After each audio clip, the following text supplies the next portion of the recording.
So, what do you do when a commander of the U.S. military says that Trump is anointed by Jesus to start Armageddon in Iran? It's what we're all talking about right now. Was requested help from the MRFF. I can only tell you that I am Christian, and at least 10 of the others are also Christians. One of the others is Jewish, and one is Muslim. I don't know the religious or non-religious status for the other three at this time. Okay, so what is happening is that there's some crazy Christians in the American military, in the American government, okay, that want to use this war to end the world, to force Jesus to return. That is why this war is happening. Okay, I'm not saying that this is the reason why. I'm saying this is a possibility, okay? All right, this is Trump, and these are all religious leaders that support Trump because they see him as the Messiah. They see him as this great hero who will cause the triumph of Christianity and the return of Jesus. Okay, so if this is problem, reaction, solution as a social experiment, what do you do in this case if it's Hegelian dialectic, right? I'm going to say, hey, there's a problem. You have religious fanatics in charge of the US military. They might not know proper foreign policy.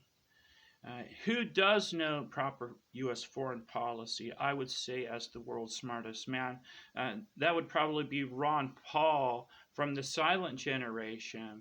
So he would be a better Secretary of Defense than Pete Hegseth, right?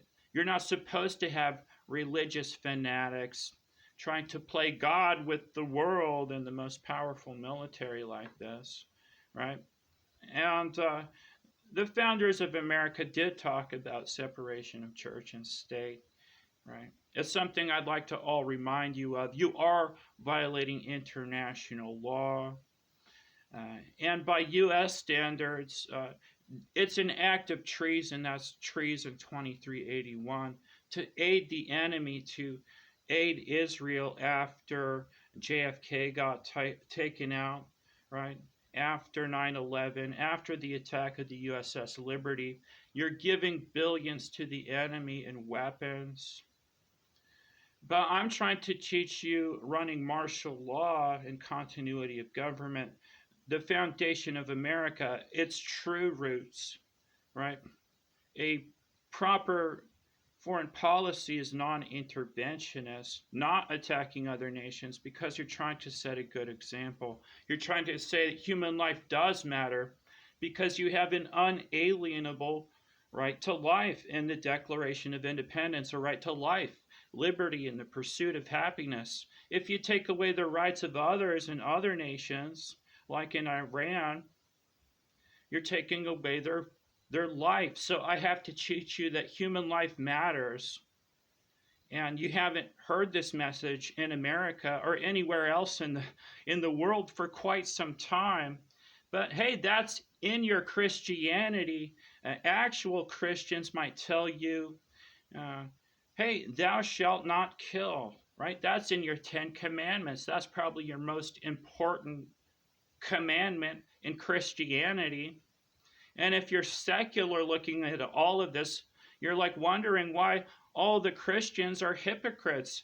Why don't you care about human life as a Christian? Human life was supposed to matter in America. You're not supposed to allow the government to kill its citizens. And that's an awful message if you've been doing it the wrong way for decades, right? The cops weren't actually supposed to have lethal force in America. They were supposed to model after some other countries that have already gotten rid of it, right? We need to catch up to them because that's America's real foundation. Human life matters. Look up that word unalienable, Pete Hegseth, in the Declaration of Independence. It means the government cannot take away your right to life. It cannot take away your life. You don't get to excuse why it's okay to kill U.S. citizens, or people in other countries. You don't get to justify abortion or execution. The psychopath, the vindictive side of human nature, wanted to justify trying to virtue signal so that they could get off on their torture fetish, essentially to put man in a jail cell for any reason was essentially your torture fetish cruelty under the Eighth Amendment. Who's going to tell you that? Who's going to tell you the truth, America, that you just had a torture fetish? It was supposed to be the land of the free, but you instead built the most incarcerated country in the world. You didn't uphold the right to life after the genocide of the Native Americans. And that makes America a hypocrite for never understanding or upholding their founding document. So it takes the world's smartest person to tell you all of this. I have to tell you, hey, America's foundation was important because they were saying human life matters. Now, how do you tell that to Pete Hegseth, who has confused the state, who has confused Christianity, who has been subdued by a foreign power, who knows it or not, he is ignorant, right? So you shouldn't allow inept people to command the U.S. military. That's the bottom line, right? You want the five-star dad in charge. So I actually care about human life. I don't want Americans to die. Hey, I am active command. I call that imposing command if it's compromised by a foreign power, right?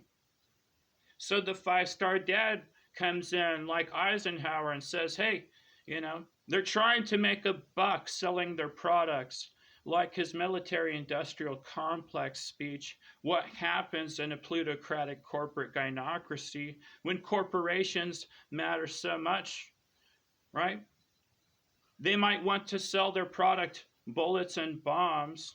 They might want to have wars that go forever because they allowed these military contractors to gain so much power over the state, right?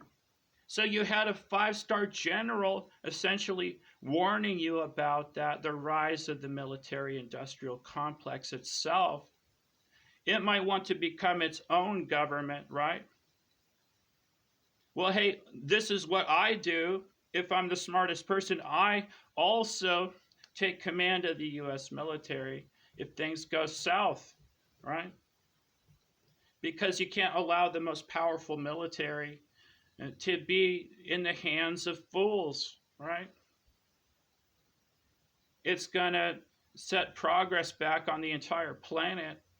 It might end the world, right? So in a way, all the religious stuff about, finding the second coming of Christ, maybe it's somebody in all of us. It's just a guy who wants to stop World War III on a daily basis, who wants to teach you human life matters, right? Your leading educator, the noocracy representative, I'm your new nocratic government. How come you haven't heard from me yet, right? Because everyone wants to be famous, more famous than the leader of the free world, as a celebrity narcissist, as a thirst trap on TikTok. She's so sexy, right?